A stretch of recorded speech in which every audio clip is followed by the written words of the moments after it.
All right, bromigos. I know it's been a minute. After I filmed the Ho Ho Express, I kind of took a brief hiatus from hunting the FEC due to life events and stuff like that. Ended up breaking my car on a deer. Yes, Bambi murdered the Toyota Corolla, so that is gone. It is dead. So in search, Amazing Grace funeral music here. It's okay. It had a good run. It had 175,000 miles, and it was 10 years old. So it's I'm not actually too sad about it. But anyway, so I was busy with that, and obviously with the holidays, with the kids and stuff. I just had a whole bunch of stuff to do, and then work. So all of that created the perfect storm where I was not really able or had the free time to go hunt down the FEC.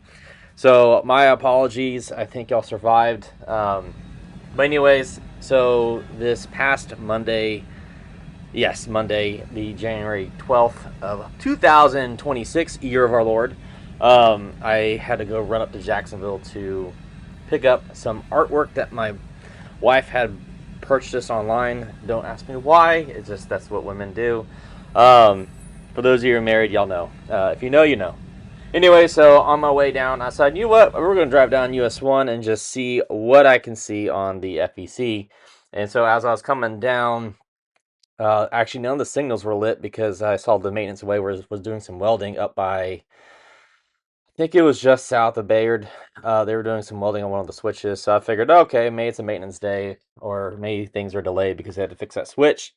And so once I got into St. Augustine, I ended up driving by the Wilbert Wright Industrial Lead, and lo and behold, there was a slew of cars parked on the front, the front, what do you call it, the front? Yeah, the front of the lead, and right there before Rodriguez Street. So I was like, you know what?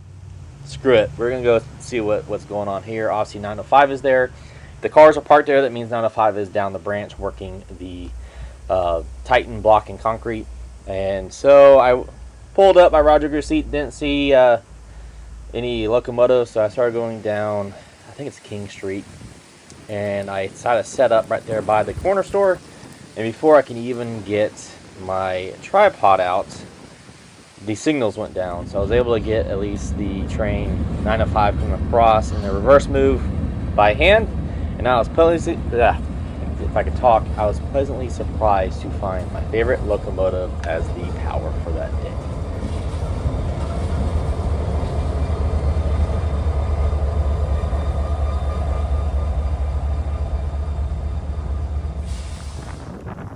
So as 905 moves up to reconnect with the other half of the train that I left behind, you'll notice that there is an extra person today.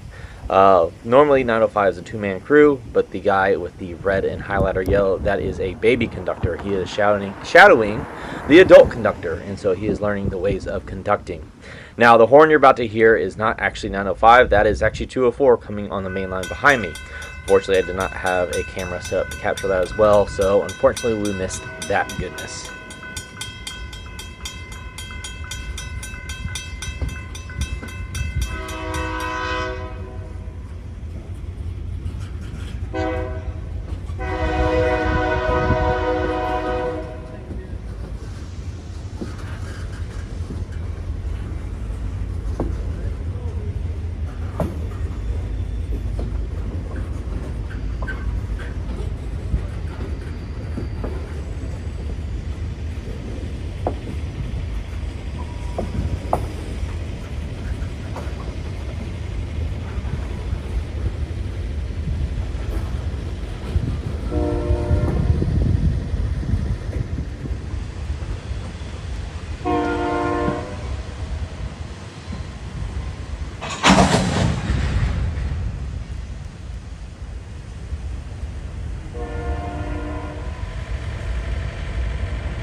And here we see 430 in the wild jungles of St. Augustine, waiting patiently for 204 to get its ass out of the way.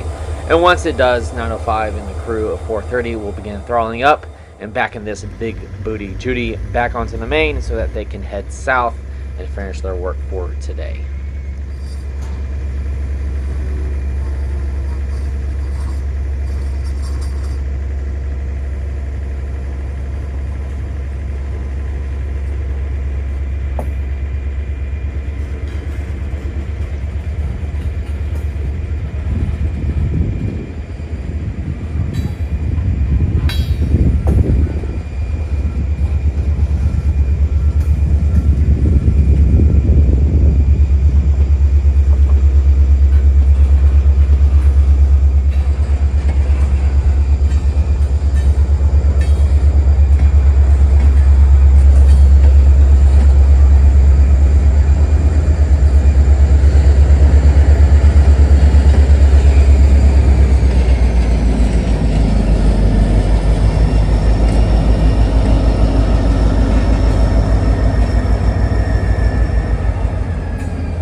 So as we watch 430 back that ass up, and that's a big ass. We're talking 20, 30,000 tons. You'll notice some buildings in the background way off in the distance across the San Sebastian River. So over in that area, kind of where that red roof building is, not necessarily that building, but over in that area there is 3 buildings that used to be the FEC headquarters. Here's a map, and so you can see where 430 is currently backing out of. Right there behind them, there was these 3 buildings that were built in 1922, 1923, and 1926. These were the original headquarters buildings for the FEC. The FEC was headquartered here until about 2006 before they donated these buildings to Flagler College. And so now the college has repurposed them, but has vowed to preserve them. As you can see here, it still says Florida East Coast Railway at the top, and it's lit up, which is pretty neat. And then there's also a couple heralds around. You'll see over one of the entrances I took a picture of, you'll see the original seal of the Florida East Coast Railway with the train going over the Key West extension. And so I believe, from what I can tell, I wasn't able to get inside the buildings because it was kind of late at night and me and the wife were looking at the Christmas lights. But from what I could tell, it looks like they could be dorm rooms, maybe offices. I'm not exactly sure. But if I was an 18-year-old train nerd and I had to live on campus, I would definitely choose those buildings. So yeah. But here anyways, we'll watch 430 continue to back that ass up. The guy from Titanic so eloquently said it's got a big ass right now. So because it's Monday and there's a lot of loads to deliver, it had a little bit of struggle getting up that hump back onto the main.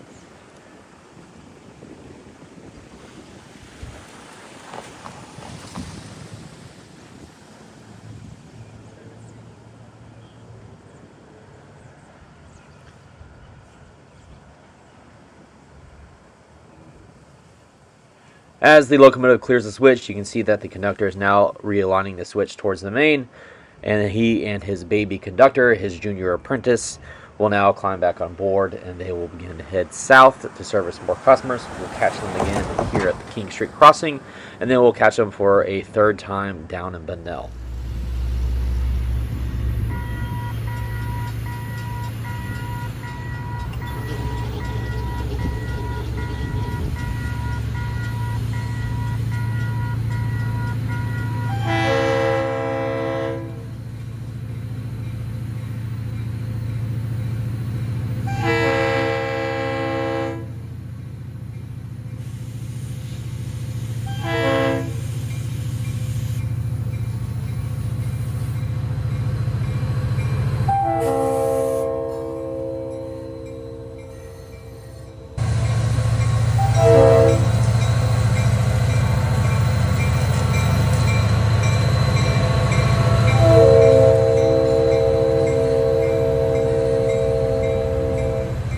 So FEC 430, which is a GP40-2 locomotive, is another one of FEC's flow-grown locomotives, meaning it was built and operated entirely by the FEC. It's been here since December of 1984, though it had a couple of different iterations of paint schemes over there. It started off in the Hurricane or Going Places paint scheme, And then it had the blue dip, and now it is in the greatest, best, most awesome paint scheme ever, the Veterans locomotive.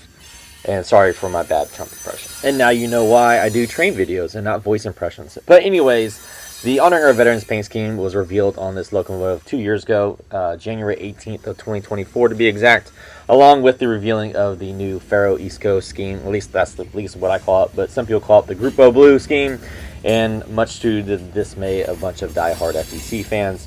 Now, I grew up with Union Pacific and BNSF, so to me, I like both the Champion scheme and the Grupo Blue or the Faro East Coast scheme because, well, I just like anything that's not, urine yellow or pumpkin orange.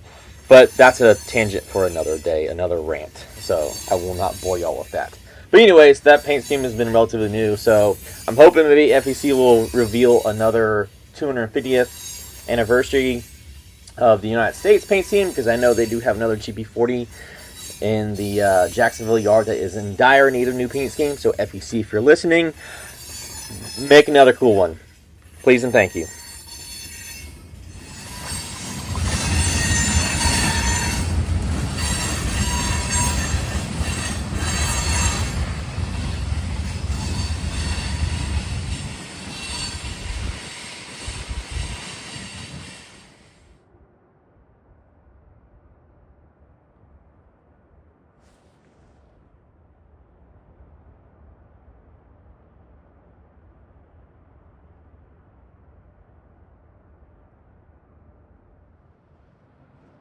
So although 905 still at least one more customer to serve in the St. Augustine area, as we will notice that he has picked up a BNSF waffle logo reefer on the head end, I decided to jump further south towards Bunnell and the Palm Coast area, as I know he would be coming down here to serve the Vulcan Materials Complex because he had the loads of Ortner hopper cars on the rear end, and this would give me time to kind of relax, kind of plan my shots, and hopefully get a nice tropical, woody, palm tree, pine tree shot with the Veterans locomotive.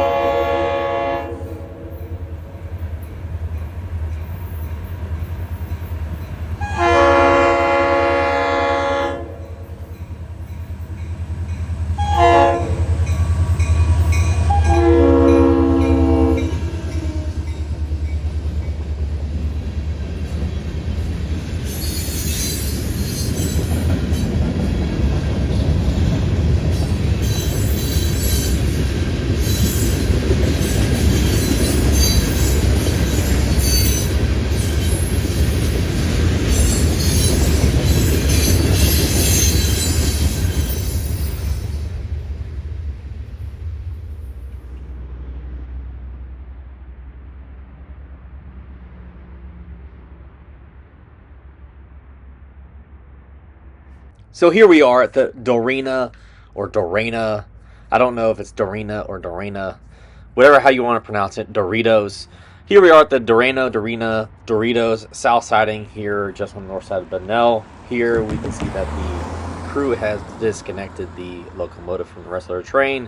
There's actually a third set out track you can't really see from this angle on that other side of the train. And so what they're going to do is run around their train, get back on the siding, and then they'll pull the drop-off cars, which are usually at the very end of the train. Those Ortner hopper cars are usually at the end. They'll grab those, go back to the north end of the Dorina Doritos siding, and then get back on the actual main.